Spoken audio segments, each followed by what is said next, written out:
ഇടയ്ക്ക് ഞാനൊരു ഗൾഫിൽ ഒരു സ്ഥലത്ത് പോയപ്പോൾ ഒരു പെണ്ണും ചെറുക്കനും പ്രാർത്ഥിക്കാൻ വന്നു.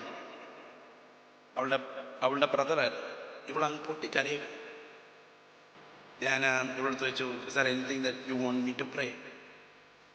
അപ്പം അവൾ പറഞ്ഞു, അവൾ കുറേ ടൈം എടുത്തിട്ട് അവൾ സംസാരിച്ചു. It was in a relationship with a non believer.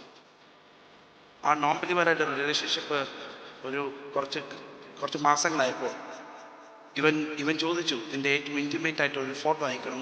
അപ്പോൾ പറഞ്ഞു നോ. ഇവൻ ഫോഴ്സ്ഫുള്ളി അവനിങ്ങനെ ഫോഴ്സ് ചെയ്തപ്പോൾ നമുക്കറിയാലോ, ഇങ്ങനത്തെ നീ ഇങ്ങനെ ചെയ്യുന്നില്ലെങ്കിൽ then that means നീ എന്നെ സ്നേഹിക്കുന്നില്ല. ആൻഡ് സഹോദരിമാർ ഇത് കേൾക്കുമ്പോൾ, boys, I want to tell you, when a girl say no, that means it's a no. Sisters, don't be fools. ഒത്തിരി പ്രഷറൈസ് ആൻഡ് ആ പ്രഷറിൽ ഇവൾ അയച്ചു. ഇവരെന്താ ചെയ്തെന്ന് പറഞ്ഞാൽ, ഇവൻ വേറൊരു ഫോണിൽ ഫുൾ റെക്കോർഡ് ചെയ്തിട്ടുണ്ട്. ഇവൻ ഇത് റെക്കോർഡ് ചെയ്തപ്പോൾ ഇവിടെ അറിഞ്ഞില്ല. ഏതോ ചില മാസങ്ങൾ കഴിഞ്ഞപ്പോൾ ഇവൻ പറഞ്ഞു, today let's spend the night together, ഒരുമിച്ച് താമസിക്കും. She said no. ഞാൻ ഒരിക്കലും ചെയ്തില്ല. അവൻ പറഞ്ഞു, you have to. She said no.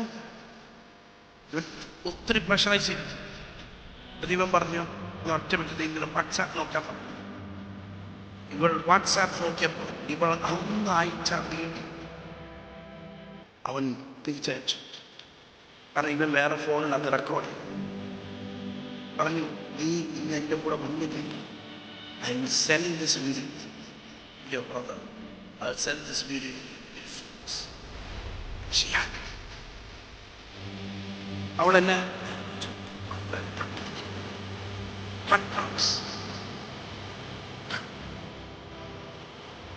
വേണ്ടാന്ന് പറഞ്ഞു. അവരുടെ സോഷ്യൽ മീഡിയ പക്ഷേ let it not distract you. Let it not influence you.